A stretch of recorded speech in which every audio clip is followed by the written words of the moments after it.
Welcome everybody. So for those of you who don't know me, my name is Pascale Kippelen, and with my colleague Dan Bailey, I'm the co-director of the new Center for Physical Activity in Health and Disease.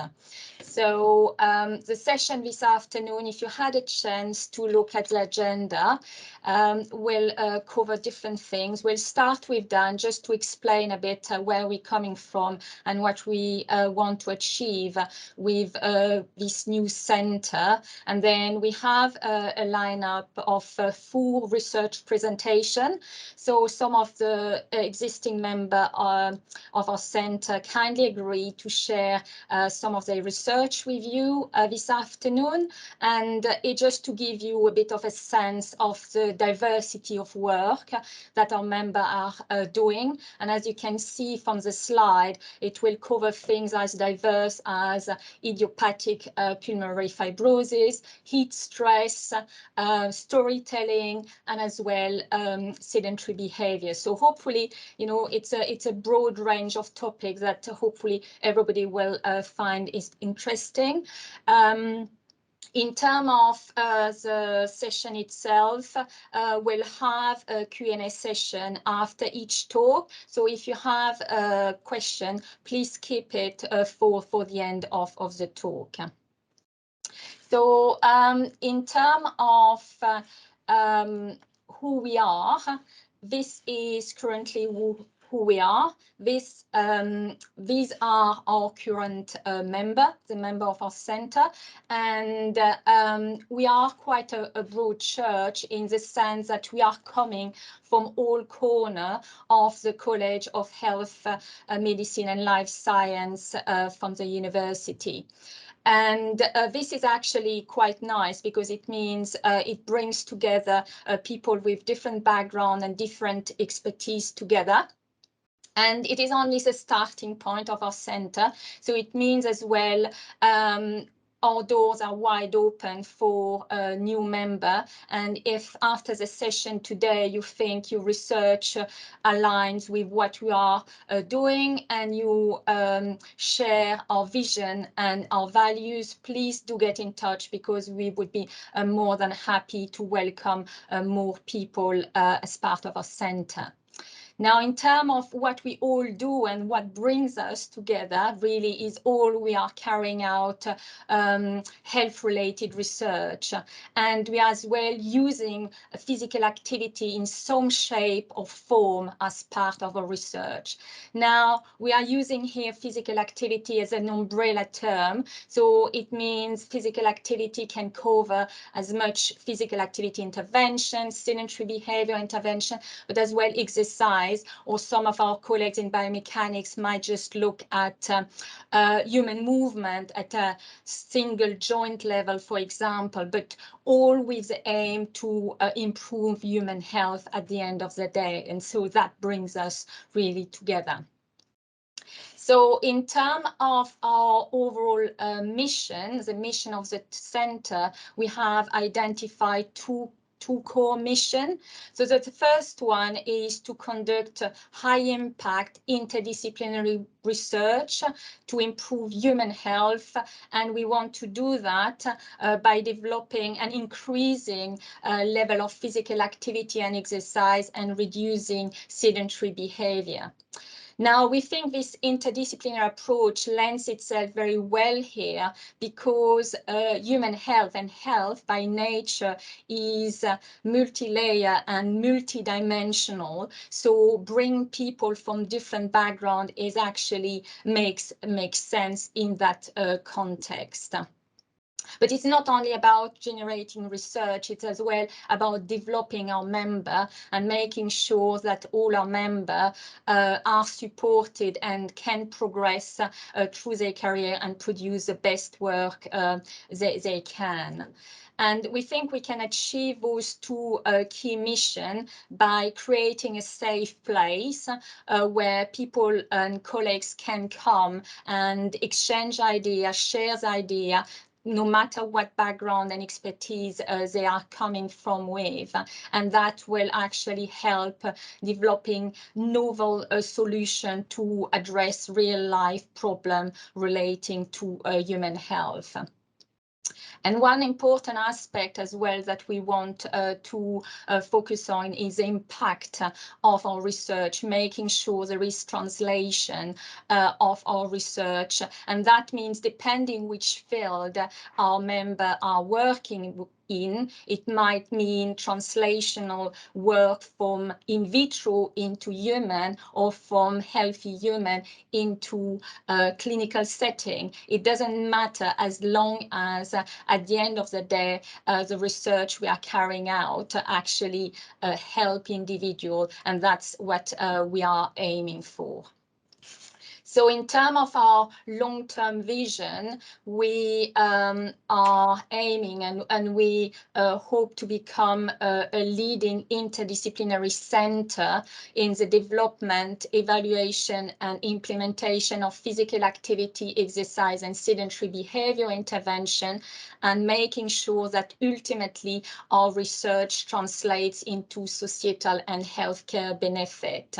And for those of you working at Brunel, you know very well that actually this aspect of benefiting the society is very much what Brunel stands for. And so that's why it's as well very important that our center pushes that agenda.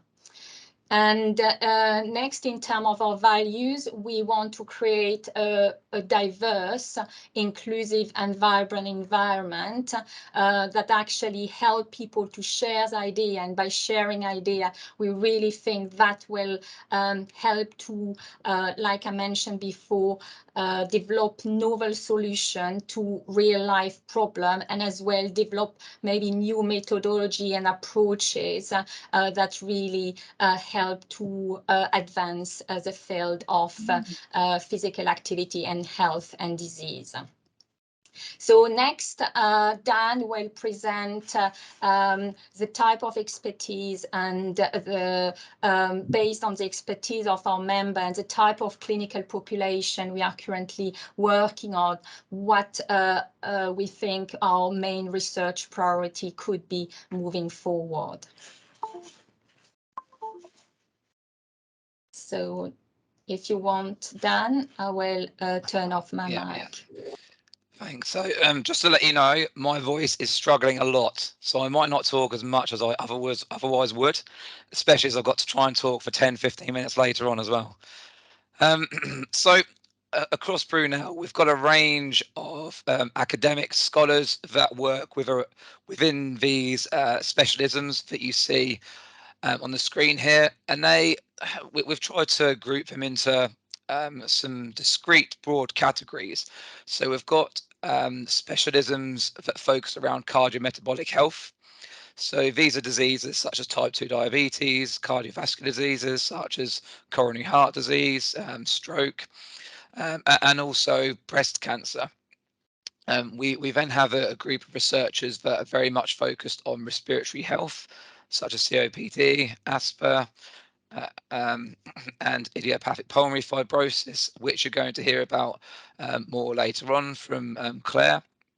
And then we also have a team of academics. A lot of them are based in physiotherapy within our Department of Health Sciences, who work with conditions that affect neurological functioning and are very much debilitating.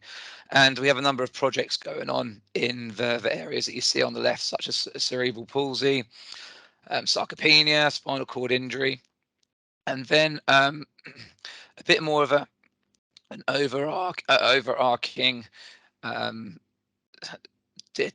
specialism in the sense of these outcomes, mental health and wellbeing outcomes, being applied across all of these clinical groups. So in a number of the projects that we have going on, although we want to understand maybe how physical activity can be used to benefit maybe the physical health of some of these conditions, we're also important in how that might relate and benefit their mental health and well-being as well. So we quite often will evaluate these types of outcomes in a number of our projects that we do, and that starts to really cover the interdisciplinary nature aspect of the work that we do.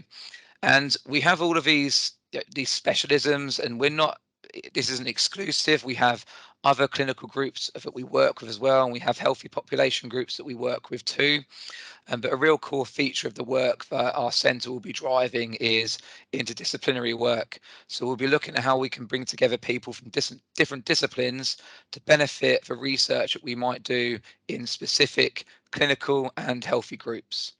Next slide, please. So our priorities fall under these two that you see on the screen here.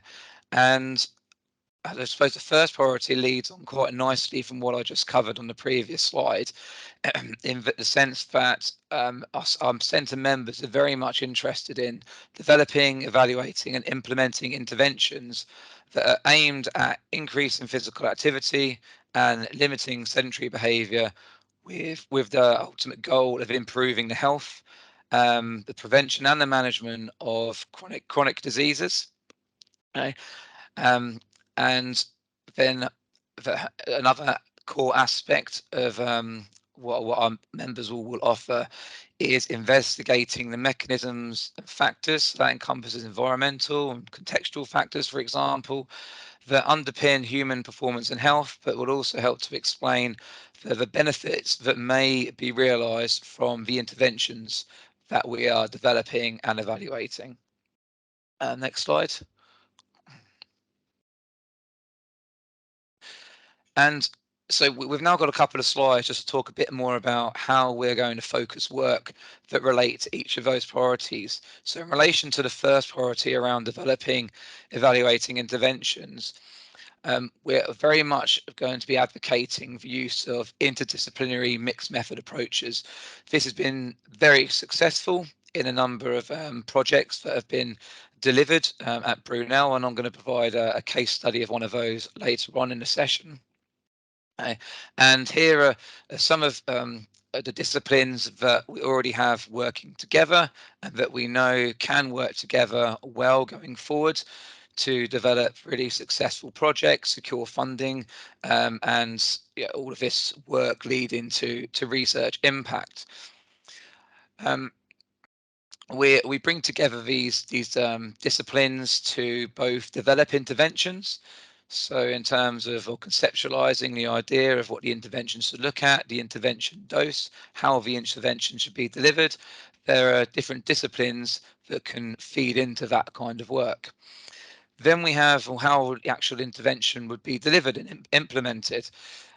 So as an example here, it might be that we have expertise in physiotherapy that really understand how best we can implement the interventions that we're conceptualizing so that they actually can be delivered within part of normal healthcare.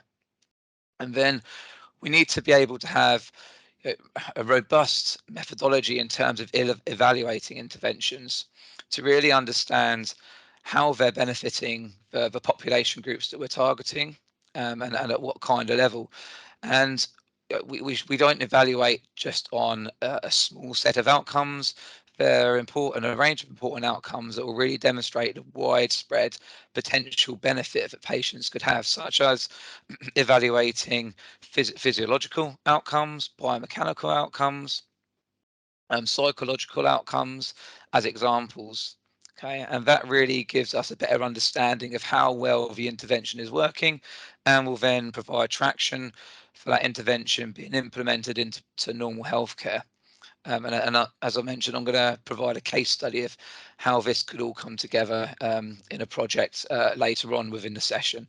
And just on the right hand side here, this is just an example of some of the funders of our work, and each of these funders have specifically funded interdisciplinary work, which makes our applications a lot more competitive.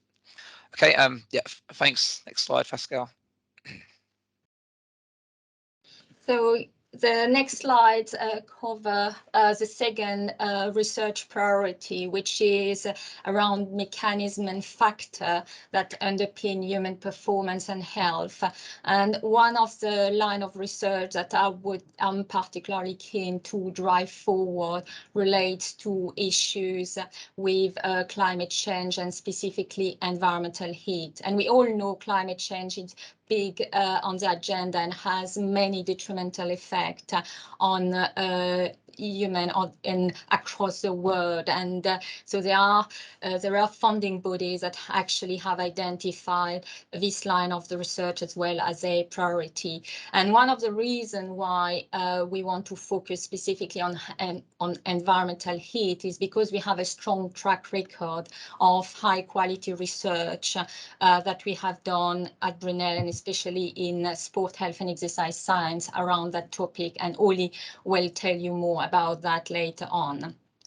But we have as well great facilities, and notably we have an environmental chamber that allows us to actually expose humans to different environmental conditions in a very controlled kind of way. But this topic as well is a unique opportunity to bring people from different backgrounds together, because environmental heat not only has impact on many different body function and can in some cases cause organ failure and cause premature death and morbidities, but there is as well a social aspect to it. We know that there are different groups that are more or less vulnerable to the effect of heat, and there are as well some socio-economical determinants that may explain differential responses to environmental heat. So it's a nice topic that could bring us together to address a very important current issue.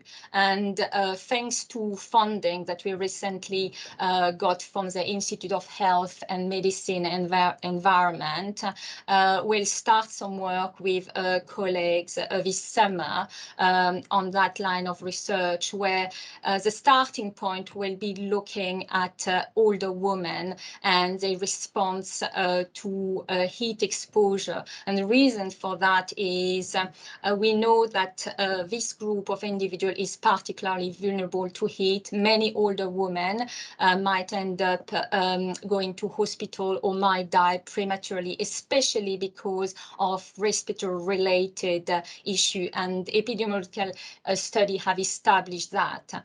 Now, what we don't know so well so far is why and how that happens. And in a first instance, what we'll look at is how the lung respond to acute exposure to heat in this individual. But not only that, try to look at the interaction between the lung and the brain, because we know when core temperature goes up, people tend to hyperventilate, and that might actually impact on the amount of blood that goes to their brain. We will as well look with a colleague, Alia Shaheen, who I believe is with us today. She's a biomechanics researcher, and we know that breathing and gait are closely linked, and that there is some spontaneous coupling that happens when somebody else walks.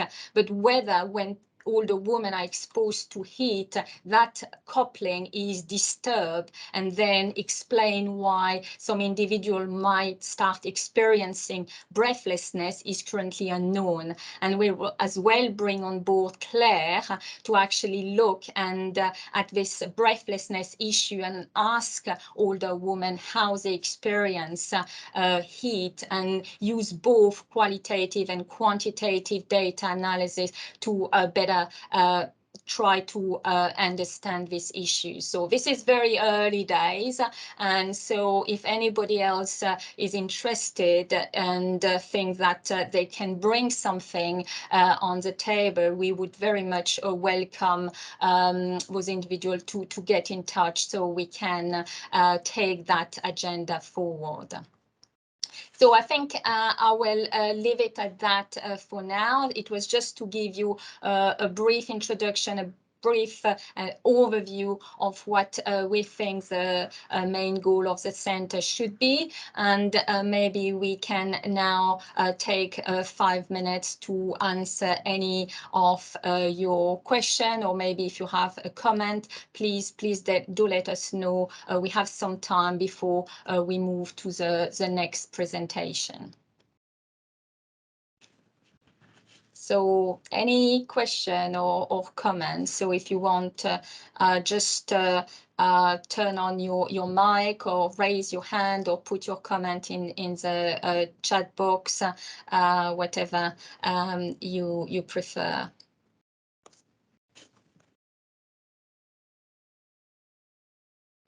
Comment, thought?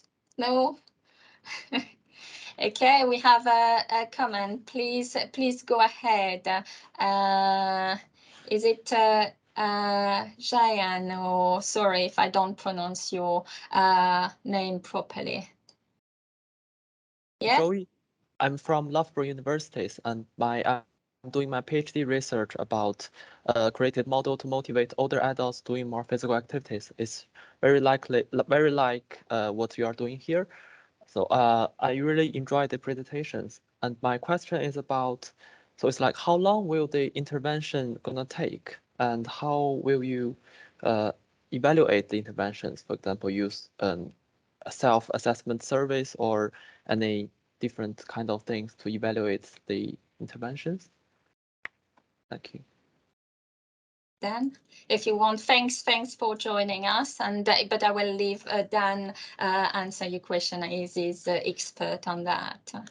Yeah, thanks. So hopefully, well, at least that means you're probably able to hear me while I was talking.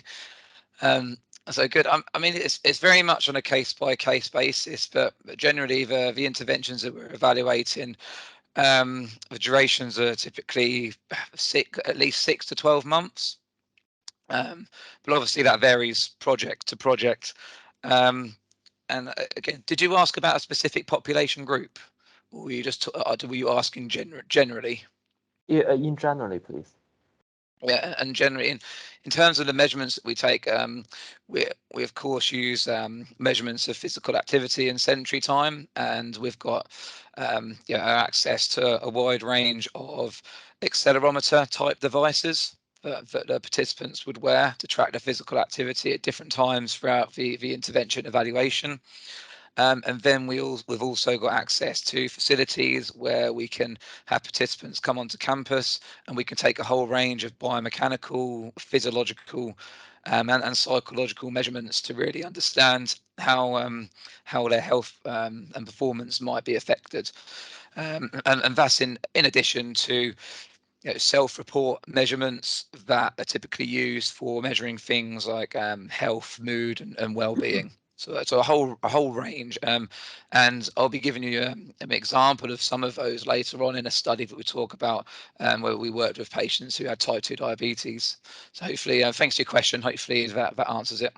Thank you very much. Okay. I'll pass back to you, Pascale, to field anything unless I need to. Sorry, Pascale. It's Christina here. I think I misunderstood what the questioner had asked. I thought he was asking about interventions to promote physical activity with older adults. If it's kind of anybody under the age of 50, my comments are completely irrelevant. But if it's for older people, yeah, I would say 3, 6, 12 months are the duration. And if you are interested in older adults, there's a suite of studies that was done by somebody called Tess Harris at St George's Medical School called the PACE studies. And they demonstrate that 10 years after a physical activity intervention that was a walking intervention, which was about 3 months of duration, the actual sort of intervention period, could show benefits for health status a decade after the intervention had completed. So apologies if I answered the wrong question, but it is another way of saying that actually if we can deliver the right intervention to the right people in the right way, the benefits are not trivial. They are quite profound. It's just we don't always get it right. Yeah, thanks for that, Christine. And just while you were speaking, it just occurred to me that I'd missed out a whole other realm of interventions that we might look at. So we are also interested in the acute benefits of exercise and physical activity as well, the short-term effects. So yeah, we have a number of projects, particularly that Ollie and myself have led over the years, that look at the physiological and the psychological responses to a single session of exercise, or a single session of physical activity, or small amounts of activity spread over the course of the day.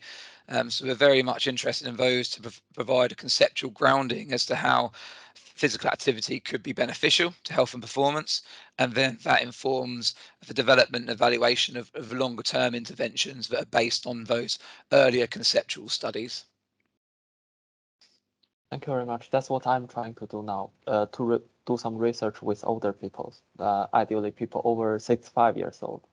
I'm doing that here in Loughborough. Great, good. Yeah, I think I might have missed that right at the start. Excellent. You're in the wrong research group. Yeah, Luke. Christina will be pleased to hear that. Yes.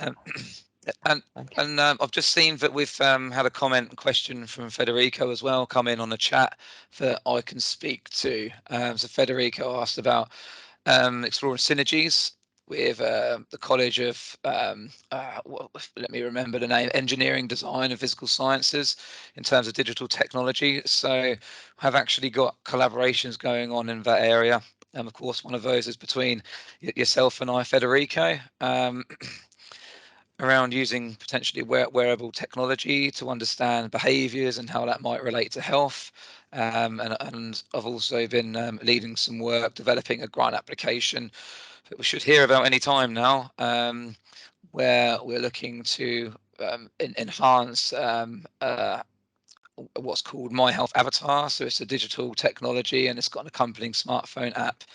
And we're looking to enhance that, provide an effective holistic self-management for type 2 diabetes. And we've got a whole range of disciplines that are working together on that. So myself from sedentary behavior and physiological perspective, we then have people from computer sciences that are interested in digital technology and artificial intelligence that we'll be implementing within the app. And then we also have individuals from psychology and health behavior change, and probably a couple of other disciplines that don't come to mind right now. But we are certainly actively exploring opportunities in that area. And Pascale, I don't know if you've got anything in terms of respiratory health. Are you working on with anybody in that relates to digital technology? I think that Joy, I don't know if Joy is with us, but I believe, she might, yes, hello, Joy, some work on that. Hey, so, but yeah, I'm sure that the idea is, Federico, if you think, okay, there is some overlap, you want to get involved, we can invite you in forthcoming meetings, certainly, and that's really much, the point of this meeting, just to get people to talk to each other and hopefully to work together in the future. But Joy, maybe you want to say something on this point. Yeah, no, I mean, that sounds really interesting and I'd like to hear much more about that. So I'm kind of representing the overlap with the STAR Research Centre, which is, specifically looking at things like digital health and technology, machine learning, AI, etc. So, really keen to explore that overlap. I think that could be really useful. Thank you. Okay, great. Any more question at this point, or if not, it's already past, so we probably move on and with our first research talk, which would be by Dr. Claire Nolan, who is from the division of physiotherapy, and she will share her work on idiopathic pulmonary fibrosis with us this afternoon. So after 2 years of working and sharing on Teams, I have messed up at an important moment, but Anyway, my name is Claire Nolan. I'm a rehabilitation physiotherapist with a particular interest in pulmonary rehab. And I recently joined Brunel from Harefield Hospital, where I still hold a post working in research. And so today I'm going to talk to you about rehabilitation strategies for a type of lung disease called idiopathic pulmonary fibrosis. So idiopathic pulmonary fibrosis is a type of what we call interstitial lung disease. So the interstitium of the lung is the interface between the alveolus, where gas travels down to in the lung, and the pulmonary circulation. And that part becomes fibrosed, meaning that it's really difficult for oxygen to transfer from the pulmonary to the circulatory system. So patients tend to present with quite severe breathlessness, but also cough and fatigue. And over time, that leads to reduced exercise capacity, muscle strength, and endurance. And what's particularly pertinent and interesting about IPF is that there's a median survival of between 2 to 5 years from diagnosis. And that's quite different to other chronic respiratory diseases. So one of the main non-pharmacological management strategies for IPF is pulmonary rehabilitation. And this is a supervised multidisciplinary exercise and education program. So patients usually come twice a week for 8 weeks, and they benefit in terms of improved exercise capacity, quality of life, but also breathlessness. And a Cochrane review of pulmonary rehab for ILD, of which IPF was a subgroup, demonstrated that PR does improve core outcomes, but the quality of evidence is low to moderate. What we don't know about pulmonary rehab and IPF is whether the magnitude of improvement is the same compared to other diseases. And there's also limited data on the association between rehab completion and survival, which again is important to know about IPF given the high mortality burden. And we also know that there are conflicting recommendations in national and international pulmonary rehab guidelines. So there's still quite a bit to pick out. So a study that we recently published, the aim was to compare the responses of IPF to a matched group of people with COPD undergoing the same pulmonary rehab program. So COPD is a respiratory disease that is a disease of the airways, so a bit of different physiology to IPF, but they present with similar symptoms like breathlessness. And COPD is a really common respiratory disease, and the majority of evidence for pulmonary rehab comes from people with COPD, which is why we chose to match them. The second aim was to determine whether the completion of or response to rehab or both are associated with survival in IPF. So patients attended a pre-rehab assessment. 163 patients were matched using propensity match analysis to 163 people with COPD. They both attended an 8-week rehab program and had a post-rehab assessment, which is again normal clinical practice. And at 12 months, they were followed up to check on survival. And the outcomes we were interested in were the core rehab outcomes of exercise capacity, breathlessness, and quality of life, as well as PR completion, and for the IPF group only, survival. So in terms of outcomes, the graph on the left here looks at IPF and COPD and change in exercise capacity, which was measured by a test called the incremental shuttle walk test. And we can see that the mean change in exercise capacity following rehab was similar in both groups. And we observed similar results for breathlessness and quality of life. The completion rates between the two groups were also similar.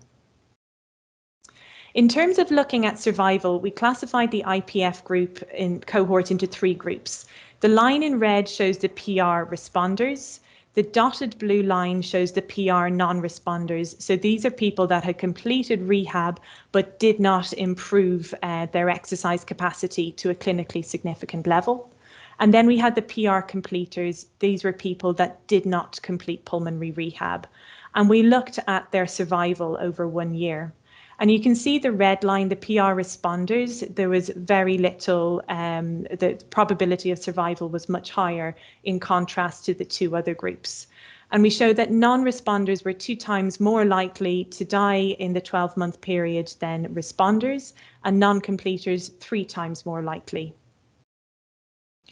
So we concluded that these data confirm the benefit of rehab in this population and also reinforces the importance of referral to and engagement with pulmonary rehab in the clinical world.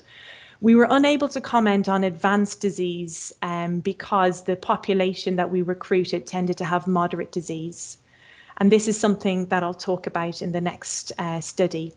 And although we found interesting information on the association between rehab response and survival, further work is required to corroborate those findings, as it's just, first time of data.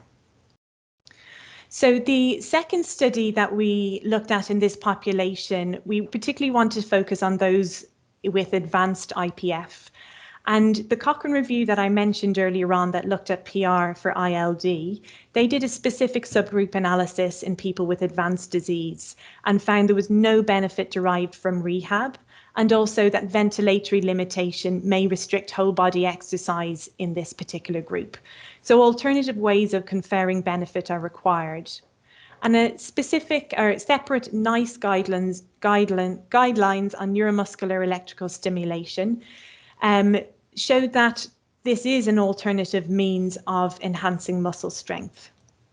So we did a feasibility randomized control study looking at the application of NMES on the quadricep muscles in people with IPF. So NMES is the application of an electrical current by electrodes placed in the skin, and you can see on the picture there on the right-hand side. It's done in seated and so obviously requires little ventilatory demand, which is relevant for this population. And a Cochrane review that looked at NMES in advanced disease demonstrated that it improved exercise capacity, quadricep strength and mass, but there's a paucity of data on NMES and IPF.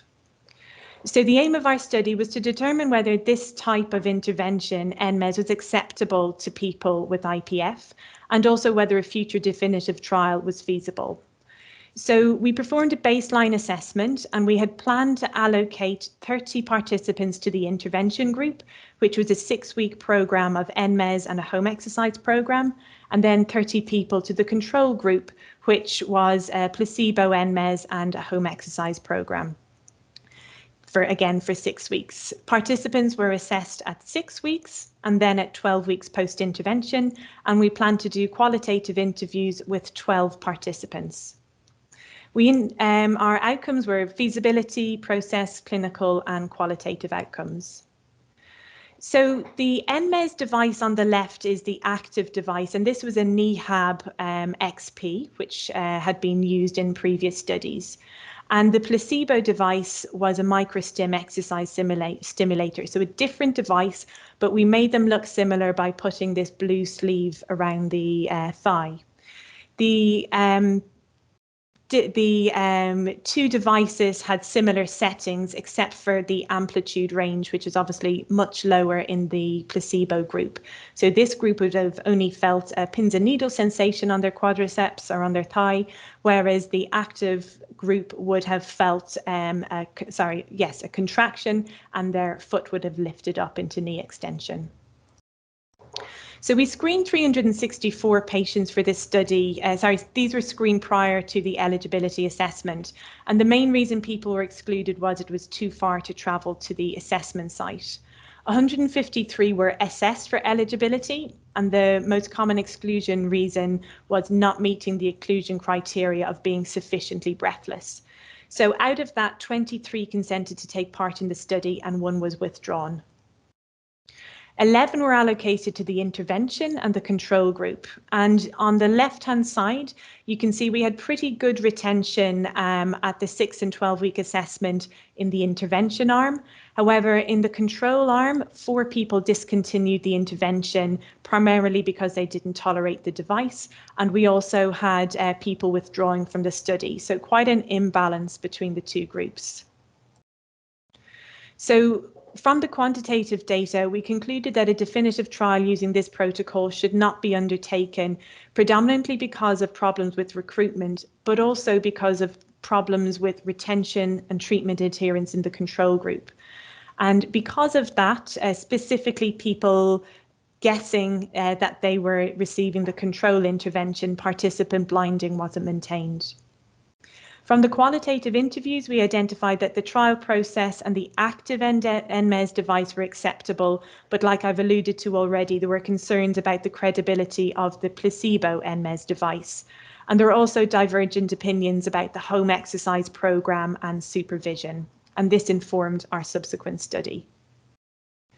So what I'm currently working on at the moment is co-design of a home-based rehabilitation program for people with ILD.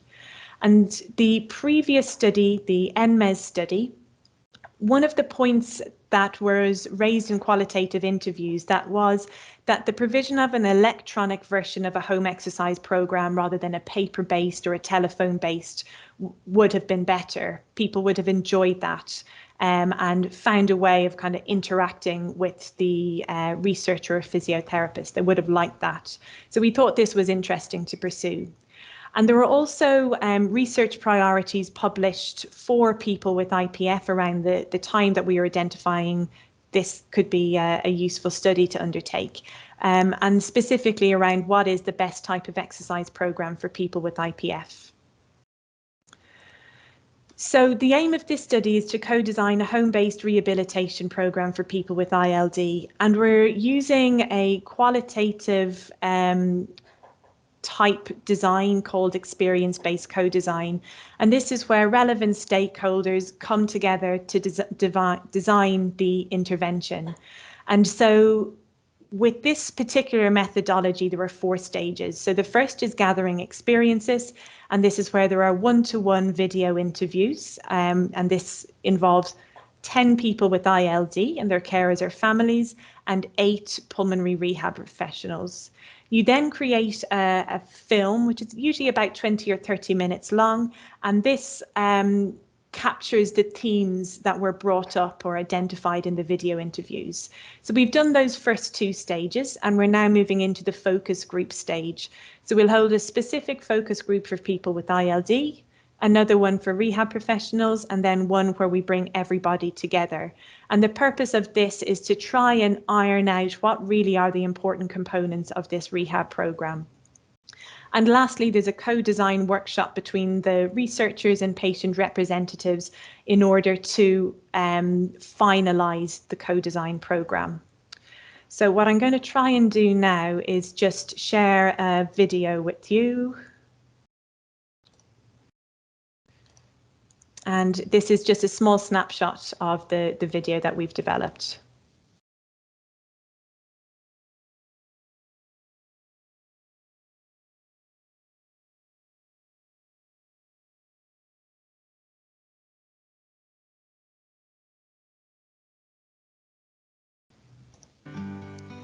Can you hear it now?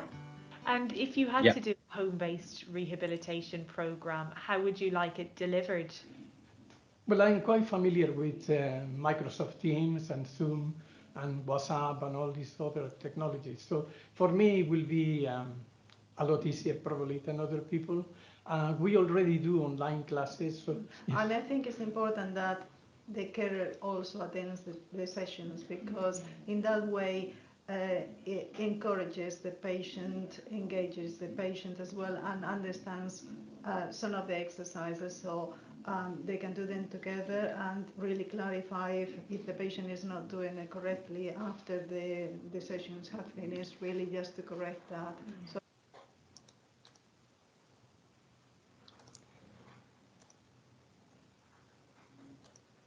okay, so that was just a small snapshot of the video. So with that particular program, what we're hoping to do is, once we have our intervention, to then apply for further funding to test the feasibility of running that program. So in terms of my concluding thoughts on rehab and IPF, so for pulmonary rehab, the evidence is consistent and continues to improve, and it should be offered to people with IPF who meet the clinical inclusion criteria. And the data on association between rehab and survival requires further investigation and corroboration. In terms of NMES for advanced IPF, like I said, the current protocol is not fit for further investigation, but we do need to identify training strategies for those with advanced disease.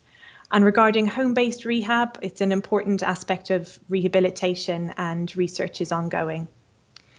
And so I'd just like to thank all of my collaborators and participants and research colleagues, and also thank you for listening, and I'd be delighted to take any questions.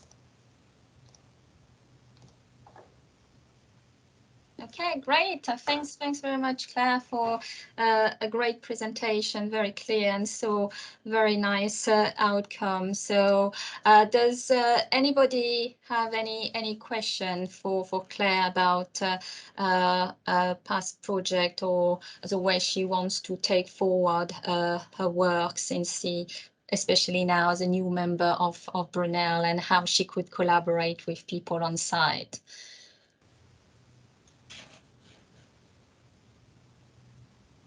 No question. Otherwise, or you want to start then?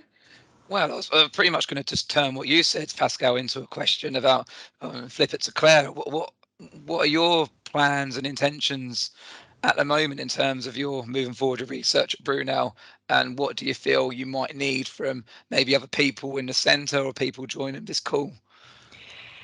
So one of the things that I had wanted to get out of moving to a university was to broaden my area of research.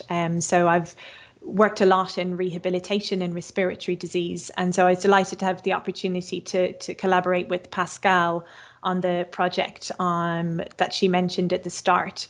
But also an area that I'd like to move into is health equality. So I'm hoping to submit a grant application on that to get some pilot work.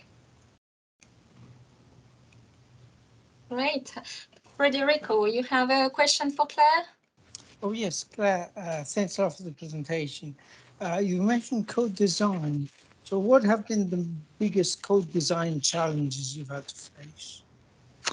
Oh, that's a really great question.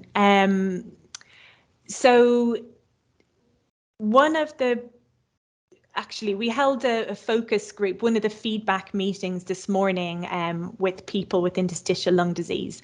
And the purpose of the meeting was for people to look at the video and to try and consolidate what this program looked like. And actually, people came to the meeting with different ideas of what they wanted to talk about. So in the hardest part was actually keeping everybody on track to try and shepherd people towards the questions that you want answered. And so trying to keep people focused, I think, because I suppose when you have a chronic disease, it affects all parts of your life, right?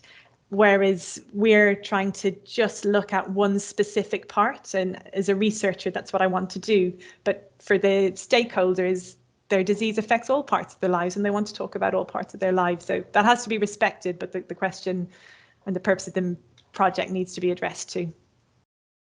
Thank you. Christina, you had a question or a comment? No.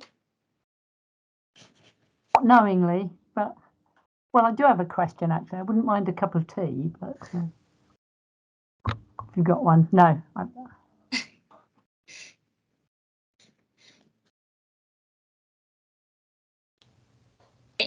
Another question? Yeah, go ahead. Hi, Claire. Thank you for the presentations. And I'm also wondering about the co-design. It's like when you recruit the participants' representatives, when they doing the co-design, are you gathering feedbacks or you from the interventions, or you actually like gathering ideas or inspirations from the participants? That's it. You're trying to use the participants, so in this case people with interstitial lung disease, their carers and family, and also pulmonary rehab professionals to develop the intervention. And then the next part, once you have your intervention defined, is to test whether it's feasible or not. Yeah, so it's just kind of very early stage. Thank you. You're welcome. Thanks for your question. Any more questions for Claire? Oh, I just have one quickly, if I can, about your first study when you were mentioning about separating responder, non-responder. What was your criteria to do that? Yeah, so between the responders and non-responders, and sorry, I realized I didn't explain that very clearly. So we termed a responder as someone who completed rehab and achieved the minimal important difference of the incremental shuttle walk. So that's set at 40 meters. And so those people would have been classed as responders, and then non-responders were people who completed rehab but improved their incremental shuttle walk to less than 40 meters. Okay, just because I was thinking, for example, as physiologists, and we look at the outcome like VO2 max, we know that they are non-responder. It's not always the best marker to look at whether people benefit from the intervention. So that's why I was just wondering what your outcome was in Yeah, this and we had quite a big discussion about what we should choose. And actually, we decided to go with exercise capacity because it's an exercise intervention and we expect to see exercise change. Obviously, there are, we could have chosen breathlessness or quality of life or something else. But yeah, we chose it because it related to the intervention. Okay, great. Thank you very much. So I think, sorry, another question? Would we be getting some copy of the slides? I cannot hear that very well, sorry. Will the copy of the slides be shared? Oh, I don't know what there's a recording, Seb. Where does the recording go up? We will, once edited, the recording will go to the Brunel Research Festival website. I'll put a link in the chat if that's the best thing. Okay. Thank you. Sure. Thanks. Okay, great. Thank you very much, Claire. And we can probably move to the next talk now. And so it's my pleasure to introduce the next speaker, who is Dr. Oliver Gibson, who is a colleague in sport, health and exercise sciences. And he will share with us some of his research on heat stress and human function and health, but as well performance. Oli. Thanks, Pascale. I assume you can see my slides okay? They've appeared? Yeah, okay. Perfect. Perfect. Okay, great. Well, yeah, thanks, Pascale, and thank you for that introduction. Yeah, so my interests are specifically on heat stress on human function, and it's human function in the context of health and performance. And what I'll do in this presentation is try and give some examples of, I guess, some past, present, and future research in that regard. And what I hope the audience will see from that is that although heat stress is the sort of the independent variable that we look at, it actually applies to a number of different contexts, different populations, and can be assessed in a number of different ways. So my interest in the area started with athletes and how athletes respond during exercise to heat stress. But quite quickly, I realized that athletes are a very small fraction of the global population. There are lots of people, and as already discussed, particularly lots of vulnerable people who can see impacts of heat stress, negative impacts on the quality of their life, even just during activities of daily living. So whilst we might consider young individuals in this type of work, the future direction is very much aimed at older individuals and vulnerable individuals, as we've heard earlier. And that sort of acute response to a heat stress might affect the whole body, but there's also an opportunity for us to examine within the centre acute responses to various different heating applications, and perhaps here, if we've got warming of the legs, we will see, or we know that we see changes in blood flow, and as I'll show you in a minute, different gene signalling related to heat stress.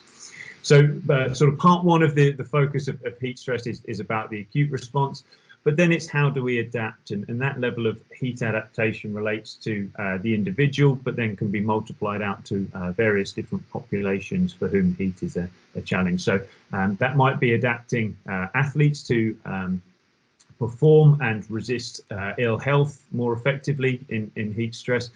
But it might also be, and some work with some external collaborators has considered older individuals, elderly participants, and we've demonstrated that they can adapt equally to heat stress if it's implemented in the right way. Heat stress, a hot topic with that deliberate pun, implemented is very much focused on the health benefits and how heat could be an exercise mimetic. We know that a large component of the physiological response to heat stress is that of the cardiovascular system, and we know that repeated stress from heat is starting to demonstrate some efficacy as an intervention to actually improve health. Heat adaptation or heat alleviation might also take the form of preventing secondary outcomes such as dehydration, and there's an interest from myself and others within the centre as to regards of hydration status on markers of function and health outcomes and potentially performance in an athlete related to their fluid balance. But it also extends to interventions to help prevent heat illness, either as a precursor or a post-heat stress intervention in all sorts of different populations, and I've got an example of that.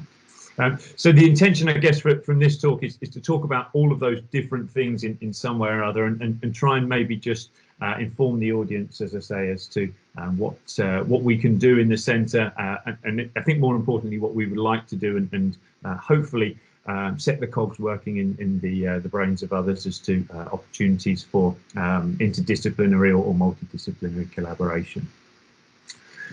And a good example of this is an externally funded research project that's been completed as far as data collection goes, and what we hope will happen in the coming months is we secure a publication of this data set. So what I'll talk about now is a study that looked at the responses, skeletal muscle responses to passive hypothermia, so heating up of a lower limb or a leg. So this is research that's been done by myself and Professor Jose Gonzalez Alonso. We spend a lot of our time in the environmental climate chamber that we have here, and here we've got a participant who is residing in that climate chamber. And rather than the atmosphere or the air being warmed, under this silver garment here, we've got a water perfused trouser, which is heating up their leg. And what that leg is doing, as you might expect, is it's getting warmer. On this figure here, we can see in the red circles the leg skin temperature, and then more importantly, the leg muscle temperature increases when it's heated, and that's compared to the control limbs which are not heated. And we measure temperature in a number of ways within the centre. We will use rectal thermistors to demonstrate change, or in this study, a lack of change in core temperature. But we also use skin surface thermistors and loggers to record skin temperature. Within the centre, we've got an extensive ability to measure cardiovascular responses. In this study, blood pressure, heart rate, and other indices such as cardiac output and stroke volume are measured. But our expertise within the centre also extends to being able to measure blood flow through ultrasound. A common sort of feature or a common approach that exercise physiologists will use is to measure gas exchange. So we have breath by breath systems here used to measure resting responses and check that there's no systemic response to the heating. And then a unique feature of this study is that, as well as taking sort of biomarkers, taking blood samples from individuals to measure circulating markers which might change or otherwise in response to heating, we teamed up with some researchers from UCL, and they came into the labs and undertook a procedure called the skeletal muscle biopsy sampling technique. And what we're doing there is taking small pieces of skeletal muscle out of the heated leg and the control leg to compare gene and hopefully also some protein responses. And on that regard, as much as the talk's a little bit about, what can we do, I think it's also nice to show some data. To demonstrate the efficacy of heating interventions, what we were able to demonstrate is that if we look at a gene, vascular endothelial growth factor, that's responsible for growing new blood vessels, and new blood vessels bring a new ability to permeate tissue with blood and oxygen-rich blood that helps exercise capacity. A heated limb demonstrates a really large, sizable, acute change in this marker, equivalent to that of exercise. And we also have an interest in heat shock proteins, which are sort of molecular chaperones, which help support downstream effects of that signaling, and these also change. And in this study, rather than just taking a single time point snapshot, what was quite unique and quite novel is we actually measured a series of or took a series of skeletal muscle biopsies over 3 hours of heating, and then 6 hours, and then at the 6 hour time point into recovery, we were able to track the changes in the kinetics of the gene response. So that's one part of a funded project that we're going to look to build on in the future. Fortunately, we've also managed to recruit a self-funded PhD student, a doctoral researcher, to look more at the functional outcomes that might come from heating. So here's a better view on your screen of the water-fused trouser. You can see it wrapped around the limb, and effectively it's a lot of silicone tubes affixed to a water tank that can quite precisely increase muscle temperature by about 3 or 4 degrees Celsius, equivalent to that you might see during exercise. And the reason I wanted to talk about this study in particular was to demonstrate that as well as measuring in vivo responses of the limb, what we're also able to do is look at some muscle functional capacity and muscle force production. And to do that, we use this device here, located in the Biodex lab. And this is an isokinetic dynamometer, which for the purposes of this study is assessing on the heated and the control limb changes in muscle force production with heating. And so we're interested in the reliability of those thermally driven increases in force production to provide some data when the limb is heated, and it would seem in this pilot data, when it's heated beyond around about a 2 or 3 degrees Celsius change, we see some improvements in torque. That's our measure of muscle force production. And what does that mean? Well, for younger individuals, probably it doesn't mean too much in terms of their daily life and their function, but the purpose of the PhD really is to extend this understanding to older individuals and examine in older participants whether heating of the limb can improve their muscle force production, and do that in this sort of isolated muscle model, and then take it forward to more functional movements with a view to understanding whether heat can be used to improve perhaps the quality of life and the functionality in these older individuals who might find just sitting and standing a challenge, whereas due to them not being able to generate force. But within this study, hopefully we can demonstrate that heating might be a viable way of improving their force capacity and help them do those functional tasks. Changing tack a little bit, I wanted to highlight some industry-funded work. So I work with a company called Cryogenics, and they produced a product called the Cryo Suit, which is looking at how we can improve health of individuals who may have acutely succumbed to heat illness during perhaps a military exercise, or perhaps it's during athletic competition. We know from working with this group that there is a gold standard approach for cooling athletes or military personnel who become unwell due to the heat, and that's to immerse them in cold water and reduce their body temperature. But you need a big bath of very cold water, and you don't know where people are going to collapse or at what point in time. So the company have developed a really portable cooling device, which I'll show you in a minute. But this study is, I guess, indicative of a lot of this sort of exercise and environmental physiology work that we do in the area, where we undertake cardiopulmonary exercise tests, in this example on fit, healthy individuals, but that could also be applied to people who don't quite fit that demographic description. And then we ask them to undertake exercise trials, again in our climate chamber. On the treadmill in there, they would be running for given periods of time. And then after running, in this experiment, we asked them to don this cryo suit and look to rapidly cool their body temperature.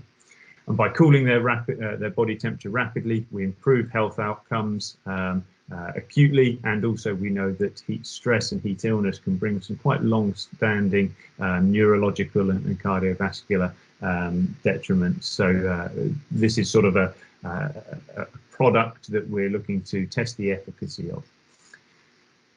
In terms of testing the efficacy, to give you an idea of what these trials look like, we asked participants to run on a treadmill, as I've mentioned, in a climate chamber that's going to elicit heat stress and put heat strain on the body such that core temperature increases.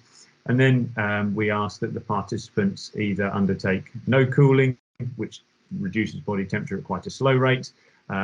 They would undertake what we call field-based cooling. It's effectively what the MOD, the Military of Defence, do if someone collapses in the field, which is get as much cold water as you have splashed over them and fan them with whatever you have. It's very practical, but perhaps not very scientific. And we want to compare that with a far more controlled and precise cooling device, such as the cryogenics cryosuit.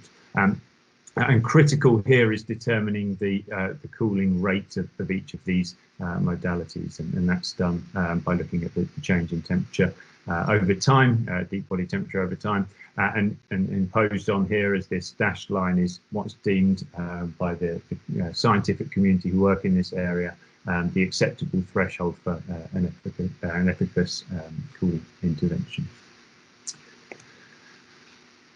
Another study that both myself and Pascale have been involved in, or series of studies rather, with doctoral researcher Dr. Hannah Marshall, has investigated the impact of hydration status on pulmonary function in healthy adults in the first instance. And what we did in these experiments is clarify the effects of whole body dehydration to what's termed a mild level, reducing body mass by 2.5% by either fluid restriction of a period of 28 hours or by asking participants to exercise and therefore lose fluid by sweating and assess their resting pulmonary function.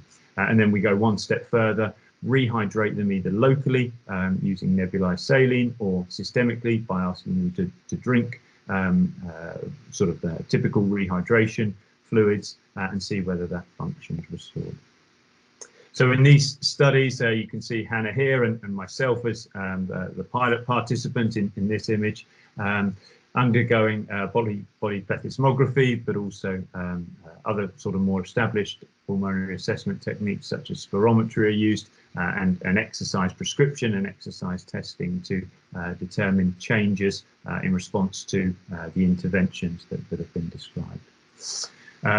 What we report, and these are data taken out of the first publication from Hannah's PhD, is that when we reduce body mass by removing fluid, either by restricting intake or by asking participants to exercise and dehydrate in that way, this is just one marker, forced vital capacity. In the dehydrated state, their pulmonary function reduces, but then it does recover quite quickly, rapidly with systemic, so drinking-based rehydration in comparison to local rehydration, which would come via the nebulizer. And we've got follow-up work that we're writing up at the moment, or rather Hannah in the first instance is writing up, that furthers this work by looking at the impact of moderate dehydration, so extending the change in dehydration even further on resting function, and then understanding the functional implications of dehydration during exercise. So rather than just assuming these individuals stay at rest, we know that they will exercise, and understanding responses during exercise are most important. The final study that I'll briefly touch on is perhaps the one where I think there's the greatest scope for new work and collaboration amongst the centre and across centres. My interest, as I said, stemmed from athletes, but now extends into the wider public health crisis that might emerge off the back of climate change, and in particular response to heat waves. And what these data I'm showing you are core temperature responses, red being hot and blue being cold, skin temperature, heart rate, and change in body mass or sweating in response to a heat wave simulation. So within our climate chamber, we ask participants to sit in there for a period of 9 hours, experience a heat wave in exceptionally well controlled conditions, and we can measure all manner of their physiological responses. And even in these young individuals, we can see that there's a marked difference. The specifics aren't necessarily important, but there's a marked difference in the negative physiological responses that come with heat versus the thermoneutral trial. And we would only envisage that in vulnerable individuals, older individuals, as depicted by the solid lines now, that increase in, for example, deep body temperature, core temperature is going to be that much greater. And we know that that's a key driver of a lot of downstream negative effects that relate to the cardiovascular system, as Pascale mentioned, the respiratory system. And with particular reference to my interest, the impact on the gut, and I see the gut as a precursor or a contributor to ultimately what goes on a lot of these individuals' death certificates, which is multi-organ failure in response to heat stress, and heat stress coming from the heat wave. So I think that probably suggests that there's a good opportunity to engage physiological level research with research that integrates cardiovascular physiologists, respiratory personnel physiologists, but also lean on the extensive biosciences expertise within the university affiliated to this centre or otherwise. So I'll pause there and say thank you very much, and invite any questions that you might have. Thanks, Oli, great, and great to see the diversity of the methodology that you have used across the study, and some being very, very challenging, like the first one with biopsies. That's really cutting edge, research, and well done for that. But I see that Joy has a question for you, so please, Joy. It's more a sort of, congratulations, it's fantastic work and it's a really interesting thing than a question. I mean, it's just made me start thinking a lot about respiratory patients and when they're admitted, particularly during the summer, and dehydration being a massive issue, particularly from the respiratory physiotherapy point of view, where we're really concerned about their secretions, their lung secretions, and making sure their airways obstruction is as reduced as possible. And they usually are dehydrated on admission because they have they can't drink whilst they're short of breath. So, but in the summer in particular, I think that might be a massive issue. And I haven't quite got my thoughts together yet, Oliver, but I loved it, and I think I'm going to have to pick your brains at a later date, because I think there's something there, isn't there, between to do with dehydration, heat, older people, respiratory disease, and the need to be aware of that and to correct it as fast as possible. So there's something there. There's a really interesting thing in the middle there that I need to sort of just have a little think about before I can formulate a plan. Absolutely, thanks for that, Joy. And I guess that's where my interest in this area comes from. That although heat stress per se maybe isn't that interesting, dare I say, even as someone who's interested in it, it's the downstream effects of it, and the sort of the integrated responses that the body either can effectively make or cannot effectively make, and then there's lots of secondary responses that happen thereafter that make this fascinating. And of course, for me, that's where I see, as you've just described, lots of opportunities to engage with different populations, to apply understanding to different individuals, and that's where I think it becomes really fascinating. Very complicated. Really complicated. I started to think about how we could do this, and every time I thought, oh no, I can't do that. So I need to really sort of think about this carefully. But I think that might be something we could have another little session, a little brainstorm with several of us, together, to try and think how we could tackle that, because there's something quite unique there, with yourself and Pascale and Hannah. Is Hannah? Yeah, is Hannah, isn't it? Hannah Marshall, and the respiratory group. I think it's a really, really nice area. Yeah, thanks. And if I can just, I couldn't agree more. And I think there is already evidence that, for example, COPD patients, their lung capacity and FVC, for example, overall in a large group of population is more reduced in those who have increased osmolality level. So that association is already established, but I think there is scope to do much more about that and try to understand and dig deeper to understand that relationship and the multiple effect that this state of dehydration, heat exposure might have on the whole body and not just on the lungs. So yeah, definitely something for us to think and to work on. Yeah, I mean, as you say, the osmolality changes in the airway lining fluid, for instance. I mean, that's on its own is quite interesting. Just my only hesitation is how we do it. Because there's such a vulnerable population. But I mean, there might be something there, even if it's just in terms of rehydration, because we showed that rehydration cause quickly reverse some of the changes. So if we can identify initially those who are dehydrated and give them a bolus of fluid, and we can demonstrate that their lung function improves, that's already a start, if you want, and we could do that, I guess, potentially in clinical practice. It's a clinical trick that respiratory physios use actually in clinical practice, which I don't think has ever really been examined in detail, although we all kind of know intuitively it works, which is if you have a patient who looks like that on admission, you give them a nebulizer of isotonic saline immediately, so it's a trick that we use clinically, but we've kind of never spoken it out loud. It's just something that is done intuitively, instinctively, but yeah, it's a really great area. Thank you, Joy. I can see Christina is, you put your hand up. We cannot hear you, sorry. Sorry. I was just thinking as well about populations living in the community. So there are lots of people in hospitals, but there are also lots of older adults. Sorry, there is some echo, Christina. Is there something else? No. Turn on and off. No, there's definitely nothing else here. Yeah, no, that's better now. Thanks. Okay. So I was thinking about community dwelling populations.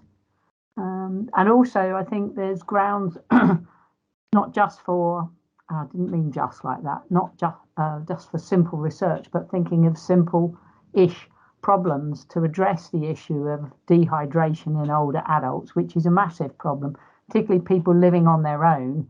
A lot of drinking fluid intake is perhaps socially cued, isn't it? Have a glass of water now, etc., etc.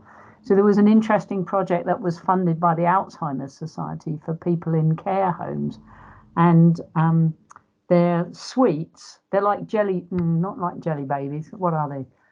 Sort of like wine gums, but they're much, instead of having sort of syrup in them, they've got liquid in them. So they're like liquid sweets, because the older adults in care homes weren't drinking. But if you put a pile of sweets on the table, it was they've all gone. So I think as well there's some opportunity for good science, but also some perhaps creative thinking in how we can encourage older adults to keep their hydration levels at the appropriate point. And sometimes it involves thinking out of the proverbial box.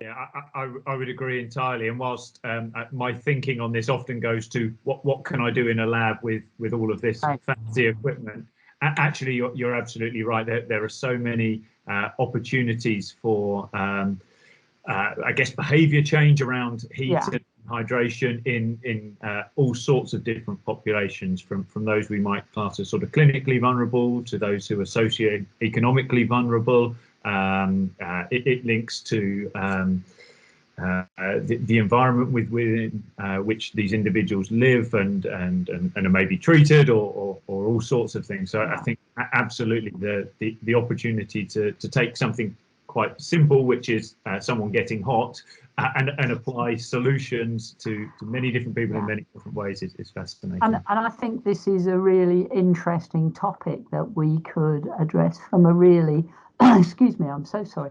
I've obviously got it from Dan, from a really interdisciplinary proposal, perspective, right from the sort of lab-based through to developing products and services or systems to make sure people maintain their hydration.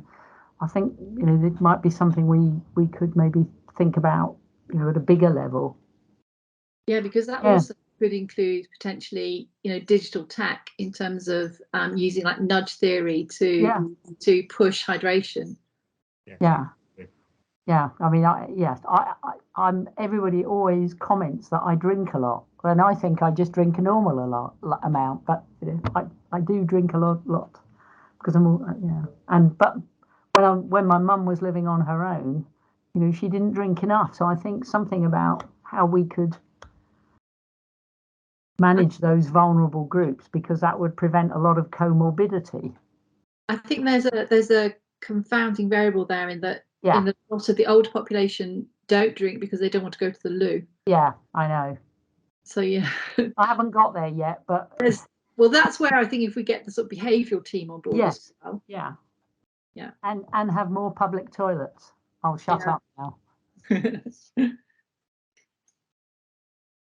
Okay, great discussion and great potential here. So if there are no more questions, as we are already at 25 past, it's probably time for us to move to the next speaker. So we're changing topics slightly and view and methodology, and it's great because it will just demonstrate a completely different method to actually look at physical activity and health. And it is my pleasure to introduce Dr. Emily Hunt, who will deliver this talk now for us. Thank you, Emily. Thank you, Pascale. I'm just going to share my screen. Let me know if you can see that.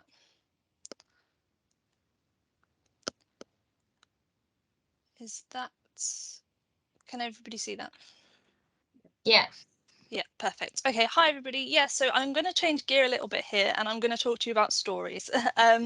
So just a bit of a background about me. I am an early career researcher. I started at Brunel in January 2019, but I didn't quite finish my PhD until June last year. So I'm about a year out of my PhD. I have a research interest around physical activity and chronic conditions, so chronic pain, chronic injuries, or multiple chronic conditions as well. So, and understanding how physical activity relates with living with these types of conditions. But really, I suppose my passion, my interest is actually how we can use narrative in research. And I could go on about different definitions of what narrative is, but essentially I'm talking about storytelling and how we can use this as a method, but also as a way to change behaviour or even to translate our scientific knowledge that we get from our research papers into the public eye.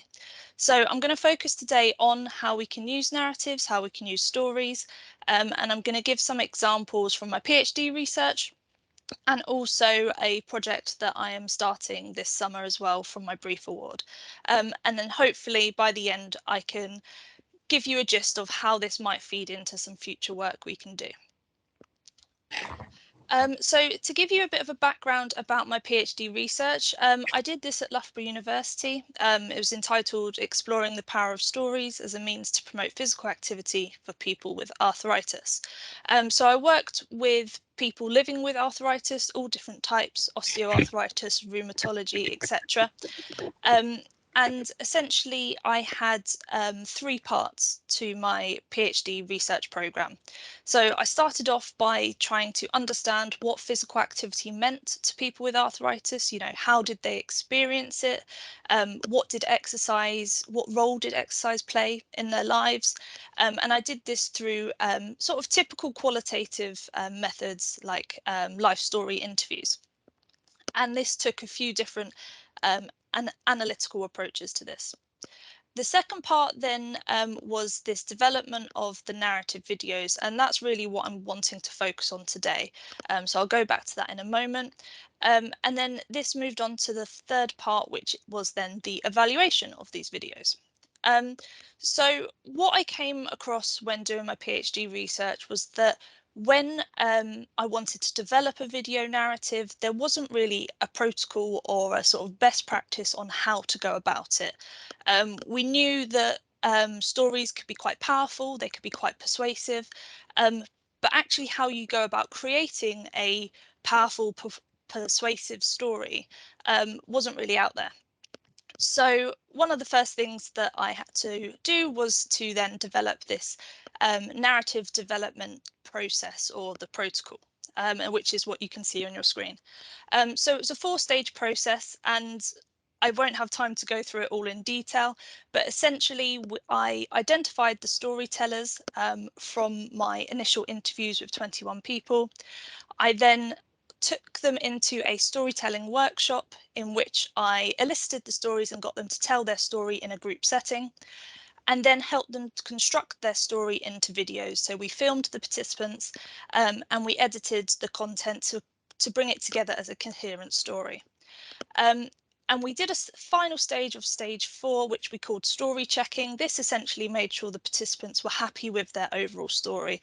Because I had quite a lot to do with the editing, and that was done away from the participants, I wanted to make sure it represented their story the best way possible. So the purpose of these narrative videos was to promote physical activity, but part of the evaluation we found out that they can go a lot further than that, and actually rather than just promoting physical activity, they can provide hope for people with arthritis. They can provide a possible future of what life might be like with arthritis, and help people understand a bit more about the condition. So they go a little bit further than just providing benefits of physical activity, as it were. So the output from this PhD was these 2 5-minute videos, and I thought rather than explaining, I would actually just showcase and show one of the videos today. So you've got 5 minutes of one of our wonderful participants, Lorraine, and this was her video. So I'm just going to play this now, and hopefully you'll be able to hear it.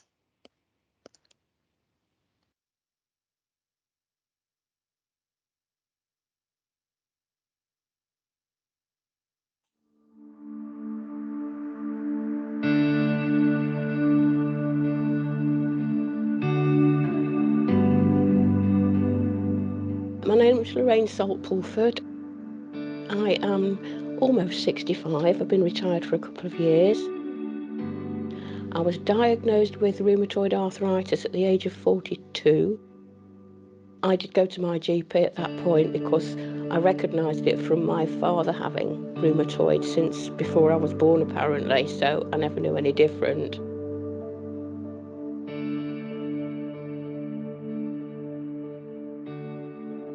When I first had the rheumatoid, it didn't seem to affect me very much because I was working in an office. I wasn't doing anything very physical. But the thing is, it creeps up on you slowly. So I carried on as normal as far as I possibly could, and then found that life was getting a bit more and more difficult. Previous to getting the rheumatoid, I was very active, like most people are before they contract a disease. I didn't realise how much I would miss that, and how the rheumatoid arthritis would take over my life. The doctor put me on to some anti-inflammatories, and we tried 1 or 2, and they were causing more problems with my body, my stomach, so that frightened me off altogether, so it put me off, so I stopped taking the tablets, ignored it, tried to carry on. As it progressed, found I couldn't run for a bus. So you have to give more time to do anything, get anywhere, and eventually I couldn't walk very far at all, hence I had to use a mobility scooter for getting around.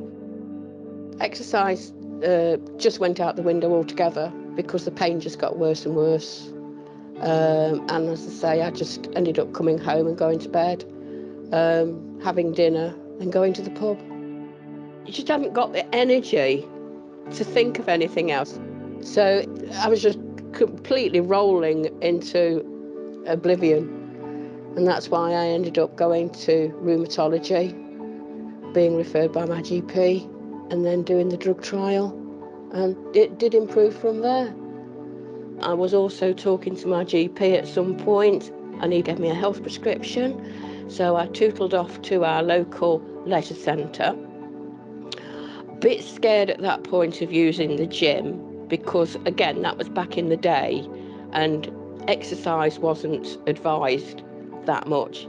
But I decided swimming would be good. So I did swimming once a week because I was still working 4 days a week. The rheumatologist advised me about a new Tai Chi group that they'd started there. One of the nurses was running this Tai Chi group, all perfectly safe. So I tried it, enjoyed it, felt invigorated, and I still practice that at home now. Probably had the bit of an ache or a pain next day, but as long as I did it regular, because I used to practice at home, so I used to do a little bit every day. So when I do my exercises in the morning, I feel like I've got more energy and I can cope with the day. I have learned over the years that it's very important that I have to pace myself. If you do too much one day, it hits you the next day. So, you know, every morning I do so much exercise. If I've got a flare up at that time, I either skip it or just cut it down accordingly. Have to do this, especially to continue living independently. It's no use going hell for leather one day and then next day you can't do anything. You know, I do listen to my body. I think it's very important that I listen to my body. Can have good days, can have bad days. But that's okay. There's no point in pushing through pain because that can cause more problems the following day. To get out and about and to exercise means an awful lot because that's as close as a normal life I can get to. And it has become a normal life. So whereas everybody else is going around like headless chickens, you do tend with a disability to sit and think before you move, and you can achieve just as much. If I wasn't socially active and physically active, I'm sure by now I'd probably be in a care home because I'd just sit and watch the television and vegetate and become more stiff, inactive, and it'd be a downward spiral. I feel that well, not just the exercise, but of course the group activity as well, is a distraction from the pain. And that all helps to combat the reality of the arthritis.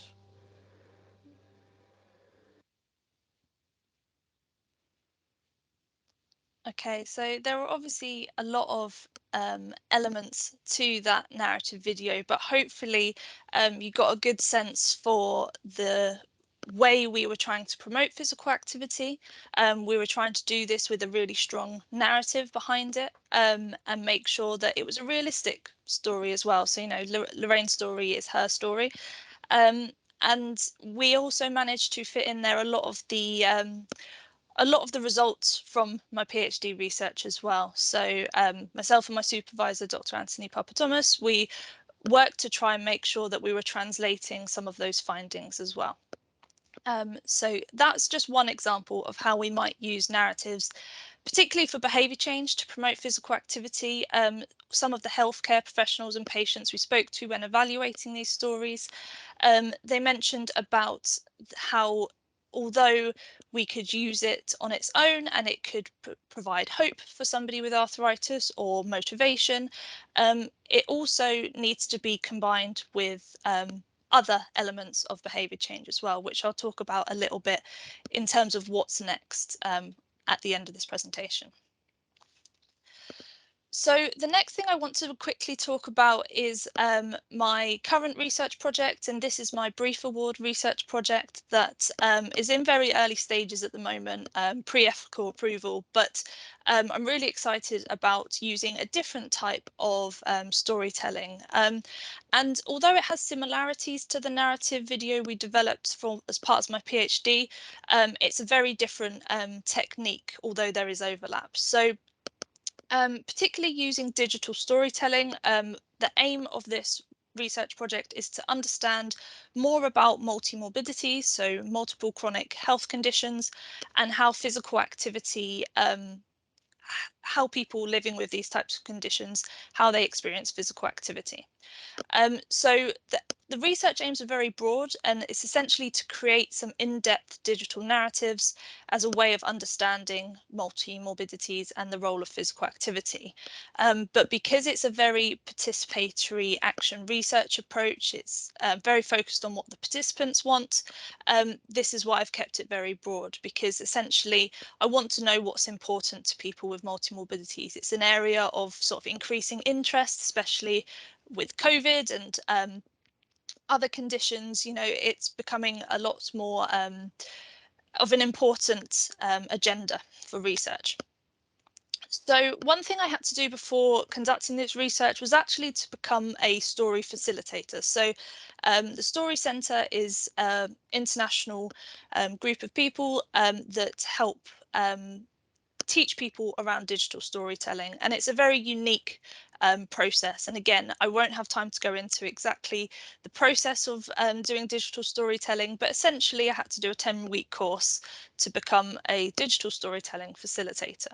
So similar to the video I just showed you, the digital stories are around 3 to 5 minutes, and they are normally visual narratives. So they synthesize images, video, audio recordings, which is typically a narration, music and text as well. And the idea is that the participant themselves creates these digital stories, and that's where it differs from what I did with my PhD. For my PhD, the editing and the creation of the stories was very it was distinct from the participants. We did that as a research team, whereas digital storytelling puts it into the participants' hands. So they are able to create a compelling account of their experience. And what this allows is us to co-create knowledge with the participants, and hopefully this will help us reach some different groups. It's a very arts-based method, so it's about learning something new, learning a new skill, and hopefully encouraging participation in different groups, potentially with more health inequalities. We get a really rich data set from this.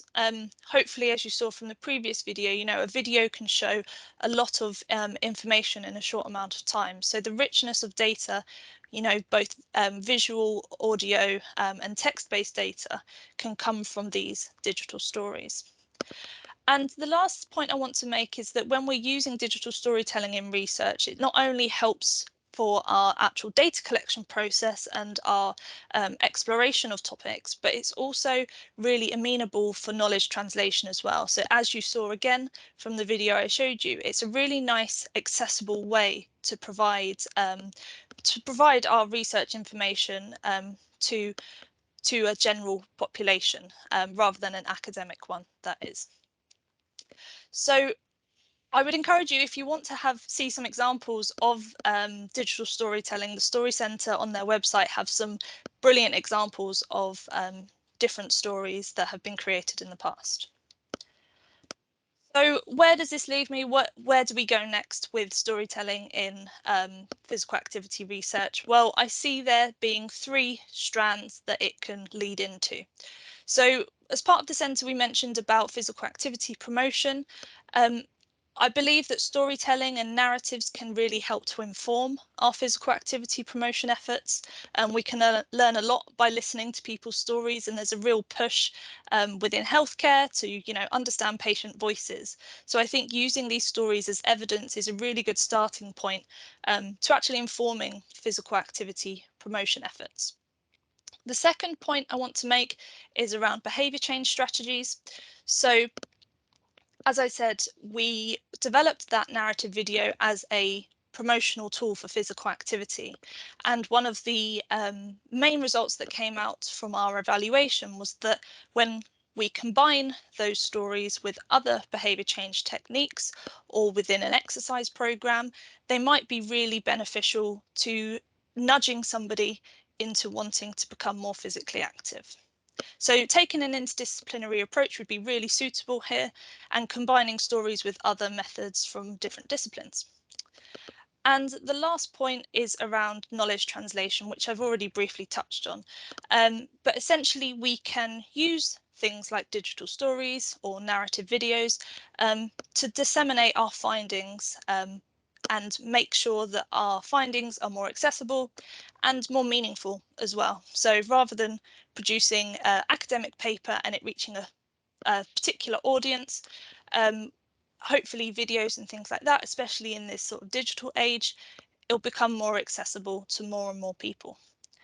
Last point I want to make is around participatory action research, particularly with the project that I'm starting now.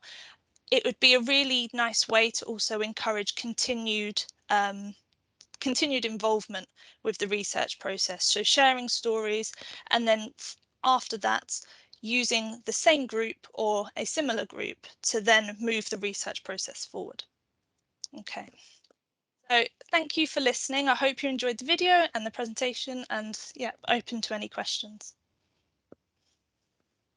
Great presentation. Thank you very much, Emily. It was just so different and so interesting. So, but I see already a hand up. So I don't know who else wants to speak, but please, yeah, turn on your mic and ask the question to Emily, please. Thank you very much, Emily. This is Hua Dong. Thank you very much for your talk. It's very interesting. Just want to know about the ethics issues for your PhD study. For me, it's going to be extremely difficult to video recording people with arthritis and also showing their videos. How did you overcome that potential barrier? Yeah, so it was a lengthy ethical process, but essentially at the start, you know, I made sure that when even approaching the participants, I'd already built quite a good rapport with them. Going through the actual ethics process of the university, making sure in consent forms and information sheets, it's very clear how the videos were going to be shared, how much of information they wanted to share, and that, you know, it would no longer be confidential or anonymous, because obviously their face and their name is on the video. So just being very transparent in that ethical process and making sure that the participant the whole way through that journey was consenting. So that's part of the reason why we had that story checking session in stage 4 of the video development, so that even after that whole process of developing the videos, the participants had final say of, you know, yes or no whether we could use that video. So I think that's really important. I hope that answered your question. Yeah, thank you. Right, David, you have a question for Emily. Hi, Emily. That's a lovely talk, and it's a really lovely way of educating people about a thing and trying to get behavior change. Have you had any thoughts about trying to use that kind of educationally on students to try and get them to change their behavior, to do things like go to Pascale's excellent physiology laboratories, and Ollie's the same, and or academic malpractice? I mean, there's lots of ways we could use this kind of thing to tell a story to get people to behave in a way that would, you know, advantage them, but they don't realize it. Yeah, it's something I thought about a lot, actually, David. Thank you for your question. I think the usefulness of stories is that they can be really persuasive. So, you know, it breaks down a lot of barriers. We talk about when you hear facts or you hear statistics, or, you know, you can be very disjointed from that and you can close yourself off from, oh, that won't happen to me, or you know, I won't get told off for malpractice or whatever it might be. So it breaks down those barriers and it's a more emotive. So yeah, I think there's potential there, and I think there's been quite a lot of research within education for use in that way. So yeah. Okay, one last quick question. So just conscious of time. So yeah. Hi, Emily. Hi. I like the video very much, and I'm wondering, it's like the videos are like your interventions. So have you evaluated those videos? Have you like showed the videos to other people suffer from arthritis? Yeah, so the final study for my PhD was an evaluation study. So I did focus groups with healthcare professionals as well as patients. So we got the two perspectives for, you know, would healthcare professionals use something like this and would patients want to see something like this?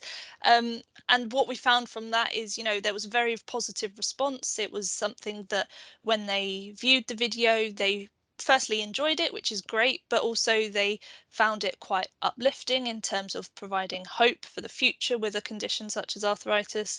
And a lot of the patients said, okay, well, I want to go on and find out a bit more now. So it's sort of a bit of a nudge to then change their behavior. What we did and what I briefly spoke about, I think, was that actually when it comes down to it in a bigger intervention, a story can only do so much. It can only sort of have that small impact, and actually it's got to be within a wider, more holistic intervention to actually to impact behaviour and go further. So, you know, it might change that snippet of attitude or belief for that 5 minutes after the video, but how do we then follow that up? So that's where I think an interdisciplinary approach could be really useful, and using the stories alongside other interventions would be really beneficial. Yeah. Thank you. Great question.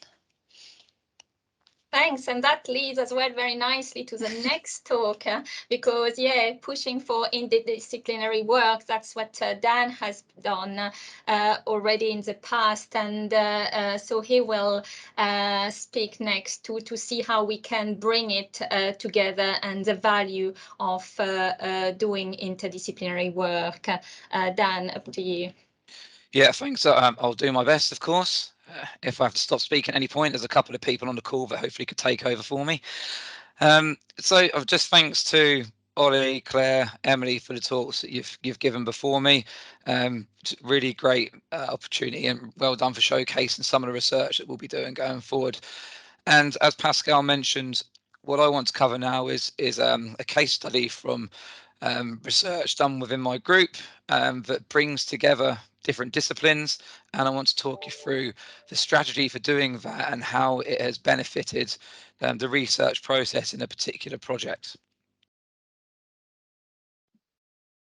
So I've taken a bit of a quote there in terms of what interdisciplinary research is, but essentially we're bringing together researchers from multiple disciplines to work together on conceptual frameworks, methodologies, evaluations and implementations of research in any context. And what the benefits that this has is it can provide novel, innovative richness in the theoretical approaches that we undertake, can lead to opportunities for more potential interventions and more robustness in terms of how those interventions are developed and delivered. And it can lead to wider generalizability of results and greater impact and ultimately benefit for populations, individuals, patients, whoever it is we're aiming to work with. Okay. So the case study that I wanted to speak to you about is a study that we've done in individuals with type 2 diabetes called the Regulate Your Sitting Time study. We've just come to an end of this study, so we've got some data to present, which is why I've chosen to use this as a case study, but we have a couple of other similar kind of projects going on at Brunel as well. So just to make you aware that we've got research going on in a range of other population groups too. So this is a feasibility study. So we were looking at acceptability and feasibility of a new intervention that has a personalizable aspect to it, but aims to reduce sitting time in people with type 2 diabetes. So the primary objectives are around the feasibility and acceptability of the intervention. And our secondary objectives were to look at the preliminary effects of the intervention on a range of outcome measures that we were taking. In terms of the study design, if this is a mixed method study, and I'm going to talk about the disciplines and how they fed into this on the next slide. So it's a 6-month intervention, and we have participants recruited that meet the criteria there, and to diagnose with type 2 diabetes, and engage in relatively high amounts of sedentary time, and they are randomly allocated to either an intervention group or a control group. And just to note that this is done all the way through the COVID pandemic. So we got the funding before the pandemic started, and then had to change aspects of the study. But that'll put into context some of the results that I might speak about later on. What I mainly want to focus on during this presentation is the interdisciplinary nature of it, and how we got different disciplines to work together, and the benefit it had to the project, and how we delivered the project. So on the left-hand side, I've got what I conceived as to be the different disciplines that work together within this project.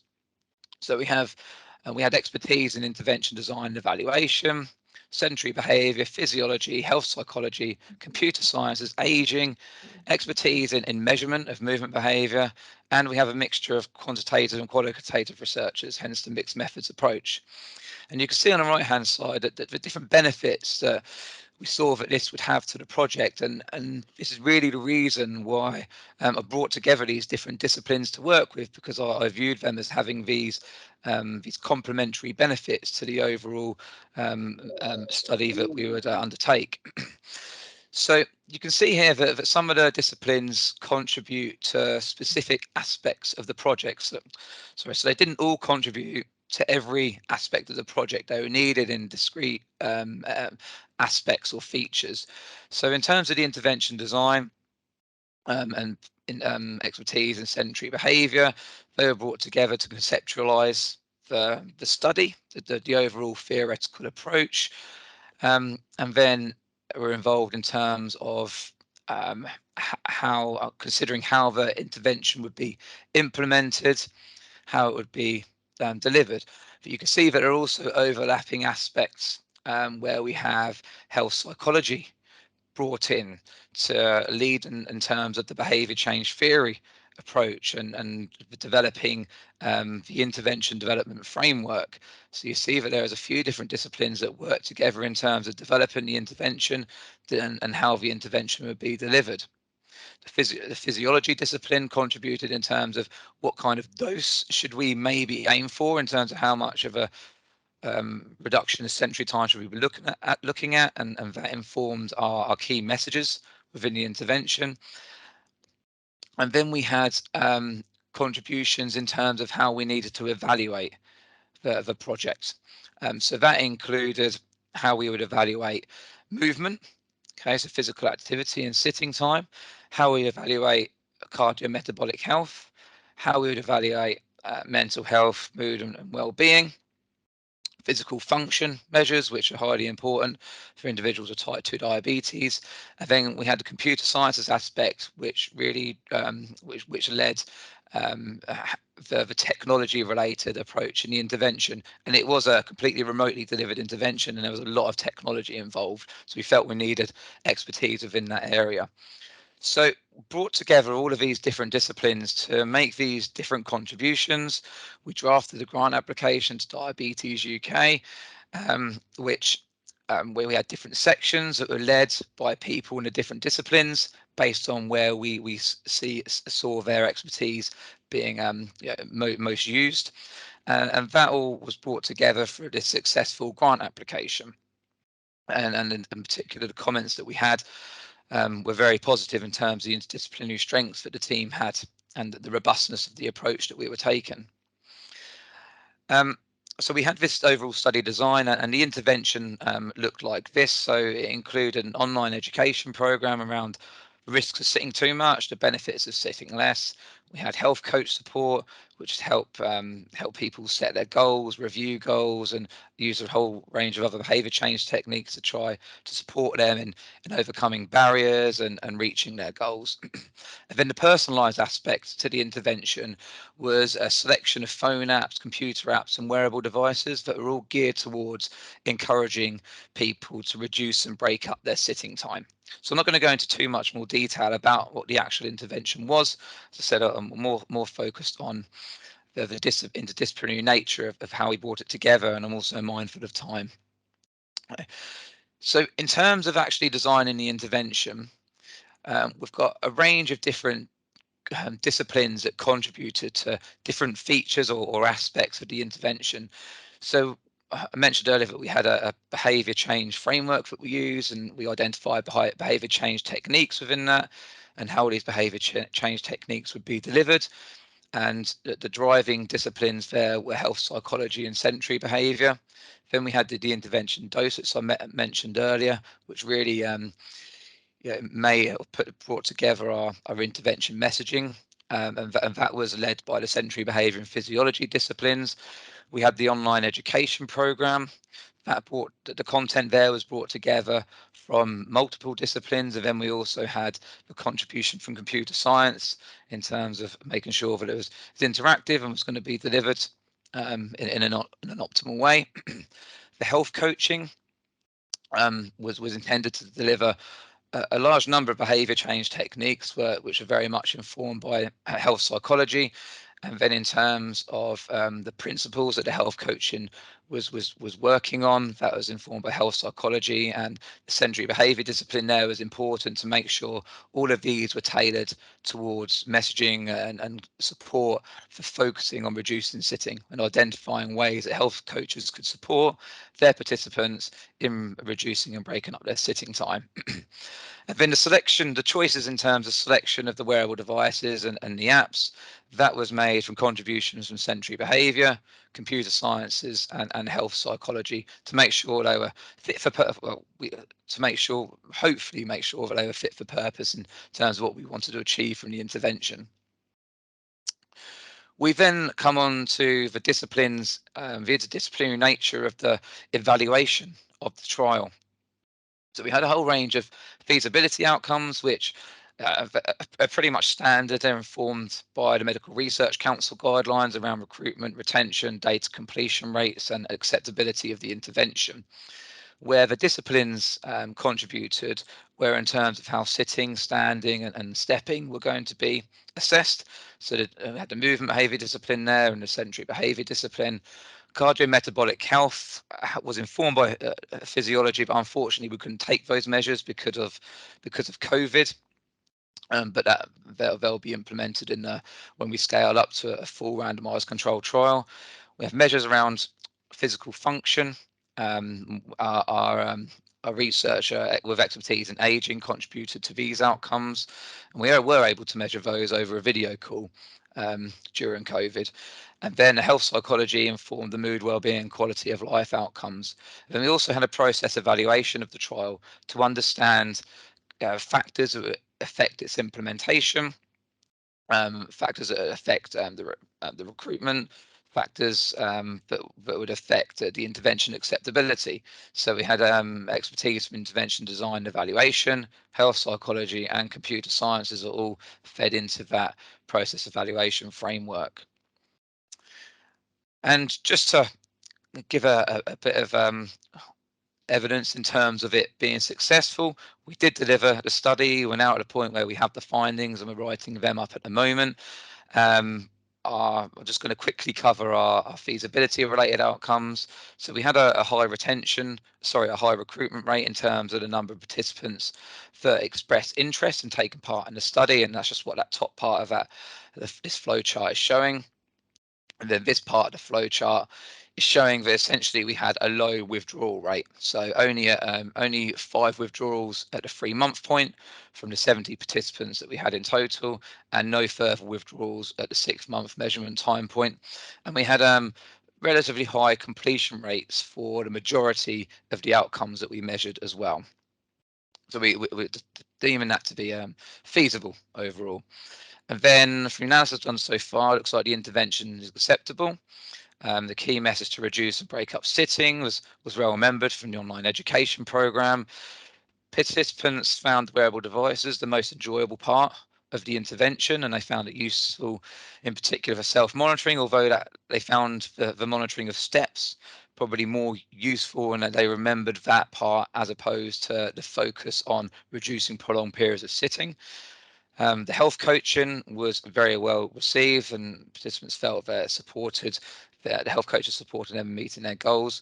But there was low interest uptake for the smartphone and computer apps, and actually that was mainly because the participants informed us that they used smartphone and computer technology very little hence they didn't have much interest in using those types of apps, but could of course be useful for population groups that maybe have a relatively younger sample age. So our age range, although it's up to actually, I think I put 65, but the age range actually was up to I believe 85, and we ended up with a mean age of around about 55, 60. Can't remember the exact number. So just quickly, some preliminary effects on the sitting, standing, and stepping. So the intervention is in the pink purple coloured line here, and you can see at 3 months there was quite a drop, a reduction in total daily sitting time, but that wasn't maintained and did increase a bit at the 6 months time point. And the control group seemed to have a steady decrease in their sitting over the 6 months, and this mirrors an increase in standing in both the intervention and control groups. And also on the right hand side, we saw that time spent in prolonged sitting bouts, which is when you sit continuously for 30 minutes or more, similar to total daily sitting time, there was a reduction more markedly at 3 months for the intervention group, but that then crept up again at 6 months. So it seems that the intervention was potentially good for reducing sitting after 3 months, but then it didn't quite manage to maintain that at 6 months. And we don't really know how to explain the reduction in sitting in the control group, but we have to bear in mind this happened during COVID, and it happened when restrictions were first imposed and then also released, and it might be that gave more opportunity and motivation for participants to then start going out of the house and being more active, and it might have been that the control group were affected more in that way compared to the intervention group. But that's all we can guess with at the moment. In terms of the number of breaks in sitting time, so this is when we go from sitting to a standing or walking. That was increased in the intervention group, and that was maintained at 6 months, and we had no change in that in the control group. So it might be that this intervention was particularly good for increasing the number of breaks in sitting and maintaining that over a 6-month period.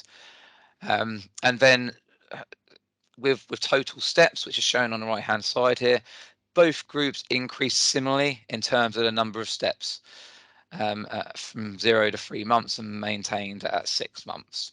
So I won't go too much more now into interpreting this data because we'll see we've overrun, haven't got time for that.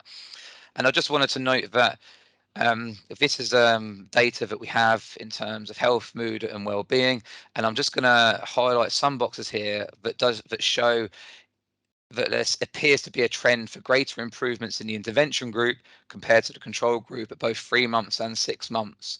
So we can see a whole range of quality of life, self-efficacy, stress, and well-being measures, and also mood, seem to be improved more in the intervention group at 3 and at 6 months compared to the control group. So it seems like there might be positive aspects in terms of findings and results on the outcomes that we've measured here, which altogether gives justification that we should look to scale this up and test it on in a fully powered randomized control trial. So just key take-home messages from this is that there are definitely benefits to be had from interdisciplinary approaches. We wouldn't have been able to design, implement, and evaluate this study in the way that we did without the contribution from different disciplines. Okay, it gave rise to new collaborations, which have actually led to other grant applications as well. Interdisciplinary work increases the competitiveness of funding applications. You can increase the number of outputs from the study. So we all have at least 2 papers published from the studies, which probably wouldn't have happened if we didn't have multiple disciplines involved. And it's likely that it's going to enhance the impact of the study because the intervention has been developed in a way that we're confident that can be implemented, translated into society for use beyond the research process. And just like to thank people contributed to the study and the funders as well. And happy to take a couple of questions or comments if people have any. Thanks for listening, and I'm glad my voice held out all the way through.